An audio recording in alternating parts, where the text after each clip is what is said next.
got Illinois is here this weekend. The number one I'm rusher in the country. Chase Brown, right? That's his name, Chase Brown. So look, Bret Bielema, I commend him on the job he has done. I mean, he did a fantastic job at Wisconsin. I think Wisconsin maybe now regretting not giving him what he wanted and letting him go to Arkansas years ago. Uh, Seeing that what he's starting to, it looks like from a philosophical standpoint, make Illinois Wisconsin 2.0. So, albeit they've had two rough weeks lately, losing to MSU and then also what was it, Purdue. So, to be quite honest with you, if you would have asked me about this game a month ago, I would have had not concern, but I definitely would have been intrigued. Because I felt like at that time, wow, maybe Illinois can give us a Wisconsin-esque test, which is that they may not be as talented as Michigan, but maybe from a physicality standpoint, they would have that same type of feel. And maybe one day that will be the case, right? Maybe I'm sure Bret, needs some more time to get his players. But they've had two rough weeks lately, so I really don't know what to expect from Illinois. So I'll turn it over to you. I mean, what do you think we're going to see? I think it's tough to look at this Illinois team and know exactly what you're going to get just from the pure standpoint that they're really hurt right now with injuries. When you talk about the depth of this team and you talked about some of the talent level that is different from what you see at Wisconsin compared to Illinois, like the depth of this roster just isn't at a spot now in Bret Bielema's second year where they're able to sustain injuries at certain positions. Like running back is a position that they have good depth at with Chase Brown and Josh McCray, but both of those guys are questionable this week. Chase Brown rolled his ankle late in the game against Purdue, and Josh McCray's kind of had a weird season. He injured his knee in the Wyoming game.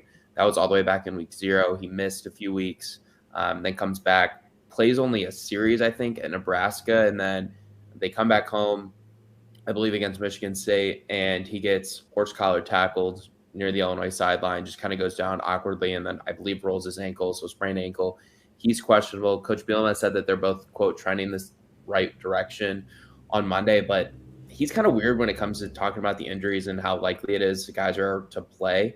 And I don't blame him. Like, there's no law that says you got to do it because sports gambling is not legal across yet. So I don't blame him for, saying questionable things or about a guy's availability. But even on the defensive side, like cornerback and defensive back in general is a position that they're pretty thin at. While Devin Witherspoon is one of the best corners in the Big Ten, a potential all Big Ten first team member, probably a day 2 NFL draft selection.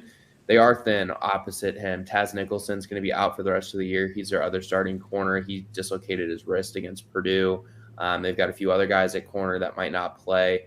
Terrell Jennings doesn't sound like he's going to play either. He's out for the year, I think, with a chest injury, I think is what it is.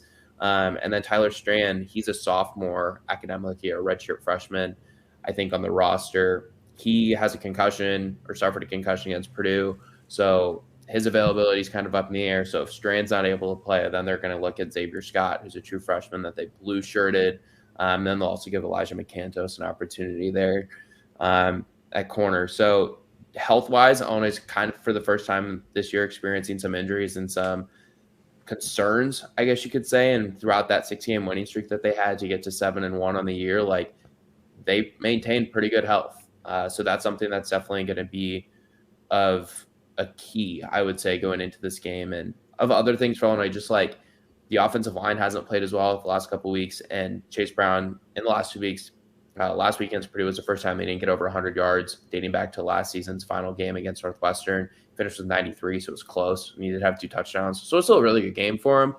But he hasn't gotten to the edge as much, and obviously Michigan's a pretty quick defense. I know their linebackers aren't great in pass coverage, but that's obviously something that they're going to need to be able to do because you don't just run it right up the middle against Michigan very well. They tend to have pretty good defensive tackles, and their linebackers are good in the box. So those are things that are of concern. And then also just like the pass game, they don't have a game-breaking wide receiver. They don't have someone who's a big, deep threat. And teams have kind of really started to take take away the run game by putting a lot of guys in the box and saying, okay, we're going to make you run it. And Illinois is fine to run the ball. They want to run the ball, right? But at the same time, they need to be able to get to the edge a little bit so they can gain more yards, so they can get in a favorable second down and a favorable third down, because when they don't, their offense becomes really, really, really stagnant. It's really important for them to gain good amount of yards on first and second down to be in a manageable second and third where they can convert and move the chains. Yeah, Alec, that's an interesting matchup because I will say, especially in terms of running it up the middle, teams virtually have no success versus Michigan doing that this year because they've had two tremendous defensive tackles, and Chris Jenkins, not Chris, is this Chris or is his dad name? At the Chris Jenkins, I know that's his dad. No, I don't think it's Chris, but No, Jenkins. Just roll with Jenkins. Yeah. But Chris is his father. Anyway, Jenkins, Mason Graham, and of course Big Monty Smith, who has been a freak of nature this entire season. So running it up the middle really has been an area that teams have had any success. If anything, is getting out to the outside, and then also teams that have bigger receivers have been able to exploit the size of our corners at times, especially DJ Turner. But I actually think that Will Johnson, who's a 5-star corner, who's gotten more and more time, a true freshman throughout the year, has been playing well during the course of the season, and now he's starting to solidify one of the corner positions and kind of negate some of those deep shots. So from the sounds of it, Illinois is not going to have much of a not going to have their way from a strategic standpoint. To win this football game. But what I do find interesting is, just give us more of an insight on just like the energy of Illinois football. I mean, to get off the 7-1 start. The latest fun Illinois times I can remember is back in the Juice Williams days. It was a while ago. Rashard Mendenhall. Mm-hmm. Yeah, it's quite a while ago. So it's been you guys been down in the dust for quite a while.